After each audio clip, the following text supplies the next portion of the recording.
Recessions are good. Welcome to the Christian Economist. Hi, I'm Dave Arnott. Well, if you've paid attention to the episodes, this is number 11.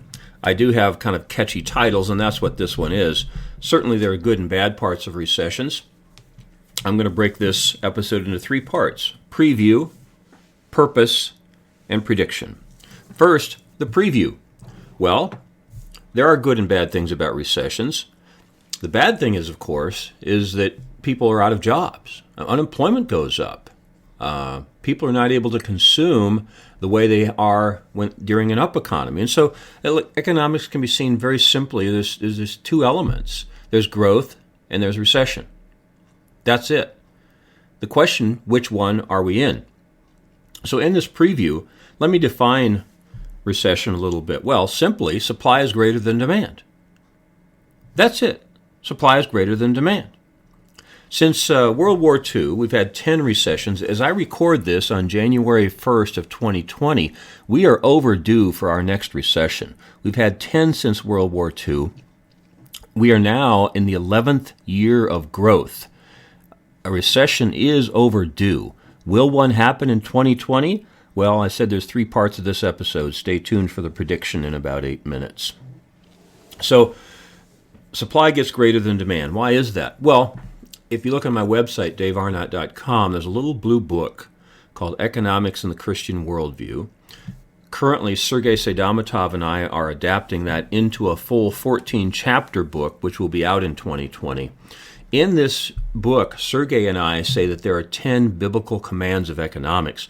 As we write about how Christians should approach these macroeconomic policies, the one of those 10 we go back to the most is freedom. That's what causes recessions. People have the freedom in economics, in free market economies, they have the freedom to oversupply the market. Well, the option is to try to control the market as they do in centrally controlled economies. That never works. And so I stand in the classroom quite often and raise my right arm, put it straight out, and say, you'll never see a one-armed economist, because I'll lower that arm and put up the other arm. The economist will always say, on the other hand. And that's what we have in recessions, right? If you're going to have the freedom on one arm to supply the market, on the other hand, the economist will say, you have the freedom to oversupply the market. And this is what happens. I mean, if you go back to that little blue book I just mentioned, Economics in the Christian Worldview, it says creation, fall, redemption. It's because of the fallen nature that people want more.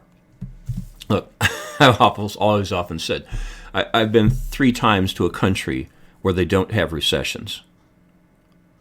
Russia. I did my PhD dissertation on U.S.-Russian joint ventures.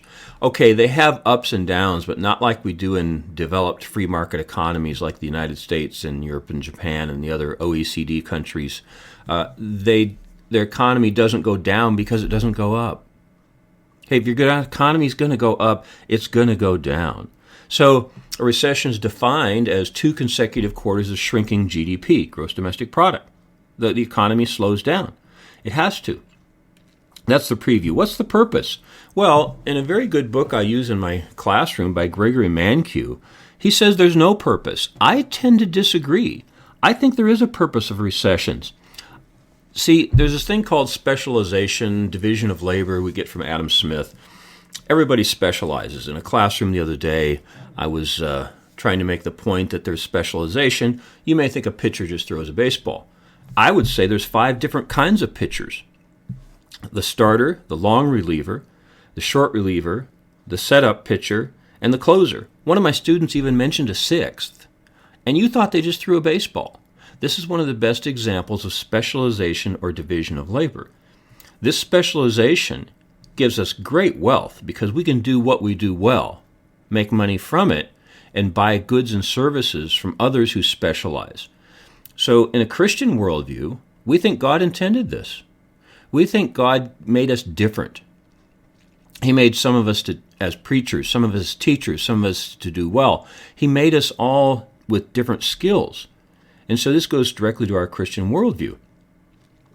How does recession fit into this? It helps us understand what we should be doing to create value for our neighbors. If you listen to many episodes of the Christian Economist, Quite often I will quote Luke 10:27. Love the Lord your God with all your heart, soul, mind, and spirit, and love your neighbor as you love yourself. If you love your neighbor as you love yourself, you will supply, let's say, to use economic terms, you will supply goods and services that they demand. Which ones? This is what a recession helps us understand, because a recession is a way of washing out the bad performers in an economy. Housing's a good example. The economy goes up, now it's been going up for 11 years. Too many people get into building houses who are not good at it. A recession washes out the bad performers and leaves the good performers.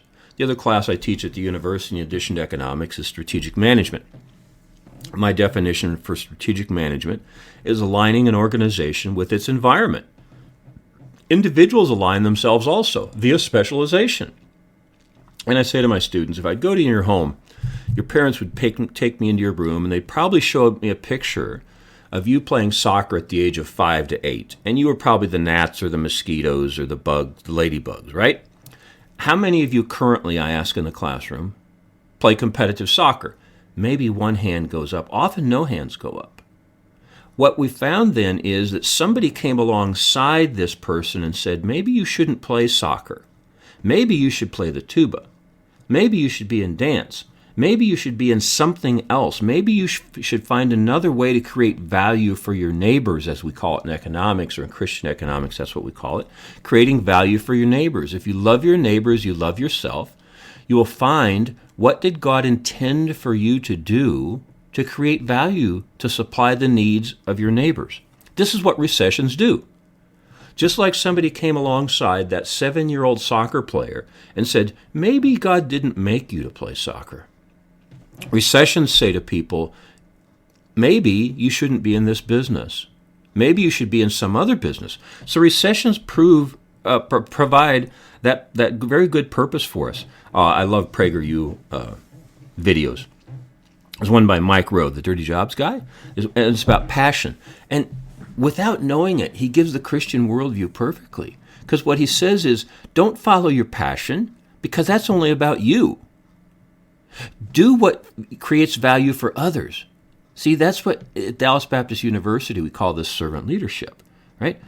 It's not about you, it's about others. And that's what we say in Christian economics. A recession comes along and says, you're not creating the greatest value for others. You should do something else. And a recession is a way of showing that. And Joseph in Egypt, 7 good years preparing for the 7 bad years. This is what recessions are. And they teach us as Christians that things aren't always going to be good. There's going to be bad times, and we need to prepare for them. That's the good part of recessions. Okay, well, I promised you a prediction, and here it is.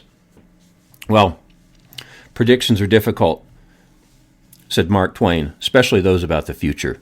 And he's correct. Predictions are very difficult, and that's why economics is often called the dismal science, because we predict the future very badly. But I am going to make a prediction. The first one I'm sure is going to happen. That is, we are going to have a recession. That is a fact. I'm quite sure of that. When and how deep, I don't know. But here's where my prediction gets a little bit more predictive, if you want to say that term. And that is, I think in this next recession, I think it will be more difficult because there's something I talked about in episode 8 about national debt. It's now $23 trillion. In 2019, the U.S. had one of the best economies in the history of mankind, and we overspent by $1 trillion. Episode 8 has more details about that. The government took in $3 trillion and spent $4 trillion. This is not sustainable. So the second part of my prediction about the next recession, I think it will be deeper and longer, because I think this is the one where we will figure out as Americans, we can't continue this deficit spending. I think that will make the recession deeper and longer. So there you go, 2-part prediction. One, we're going to have a recession. When? I don't know. The experts say it's not going to be in 2020. They put it off till 2021, but nobody knows. I mean, in trying to buy stocks and finance, they use this phrase, trying to catch the market is trying to trying to catch a falling knife. Yeah, that's a good picture for you, isn't it? Well, that's what predictions about the falling economy and recession are. It's very hard to predict a recession. A Wall Street Journal article just this week was saying that those who try to predict it have a lot of false positives, meaning one of the phrases from a guy named Peter Samuelson was, this model has predicted 9 of the last 5 recessions, meaning a lot of false positives, right? Hey, it's very difficult. Mark Twain was right. Predictions are difficult, especially about the future, but I leave you with that one. Number one, we are going to have a recession. I don't know when nor how deep it's going to be, but my second part of it is, this is the one where we're going to figure out we cannot continue this deficit spending. What that means is 2 things that follow after that. Taxes will have to go up. That will slow the economy. Government spending will have to go down. That will slow the economy. Yeah. So, sorry to end an episode on a sad note, but as I tell the students when I talk about national debt in the classroom, it's only money. It will not take away your salvation, your church, your family, your health. It will take away some of your money. But that's why recessions are good. I've given you a preview, a purpose, and a prediction. We're going to have another one. We just don't know when. That's all today from the Christian Economist, where our motto is, fear God, tell the truth, earn a profit. See you next time.